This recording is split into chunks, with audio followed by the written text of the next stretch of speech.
This week's 48 Hours investigates the murder of a Texas man out on an early morning walk with his wife and dog. This was October 2020. Jamie Faith gunned down just moments after leaving his home in Dallas. After the tragedy, their neighbors rallied to raise money to help his wife, Jennifer Faith.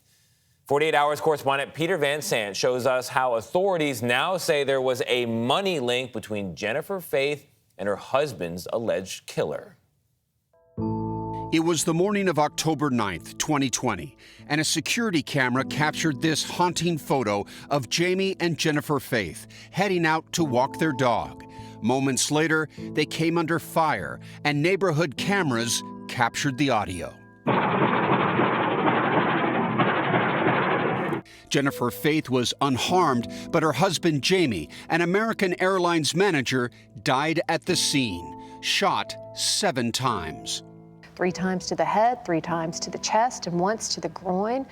Christy Jack is a prominent defense attorney. We asked to review the case. And as soon as I saw it, I thought, that's a hit.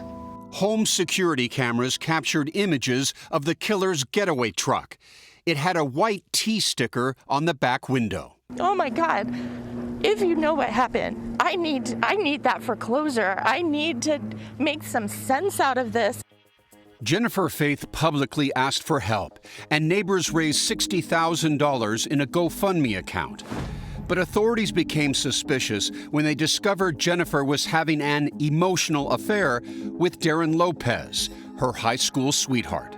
And they actually conducted aerial surveillance of Darren's house. And lo and behold, there's this truck with the T on the back window. The white T. The white T. When investigators searched Lopez's house, they found a gun with Jamie's blood on it. They also found evidence that Jennifer was showering him with cash and gifts, using some of the money from that GoFundMe account.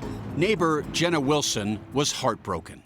Do you feel that you were taken advantage of? It's hard not to feel that way. But if you think this is a simple murder-for-hire story, you'd be wrong. There is no question that Jennifer Faith was the puppet master, and Darren Lopez was her puppet.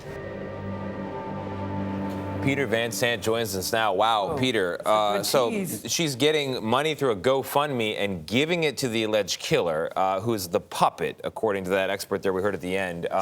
How so? What was the dynamic between the two? Well, the experts that we consulted during the course of our investigation say she is one of the most brilliant, psychological, manipulating people they've ever dealt with in their career.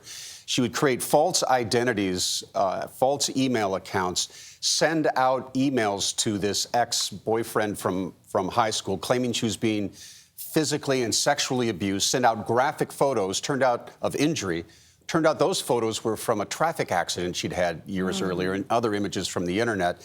And over the course of months, and emotionally appealing to him because he was a lonely guy, he had some psychological problems, she weaponized him to murder her husband. Clearly he had some psychological problems. It's astounding to me that he would do that with no physical contact with her. I mean, this that is he was really, that caught up with her. It's a remarkable thing. We were talking about this, and you mentioned how it can be more powerful sometimes. An emotional affair. These distance affairs, well, that was the case here.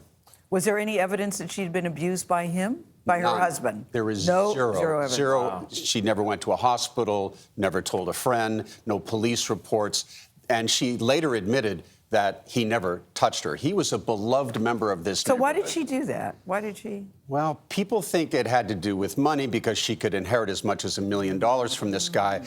But one of the experts that we spoke to, he thinks it was the game. It was the game. This psychological game. She got such pleasure from it. Wow. Peter Van Sant, you can see the full report, and clearly you're going to want to. It's called The Plot to Kill Jamie Faith on 48 Hours tomorrow night, 9 Central, right here on CBS and streaming on Paramount+.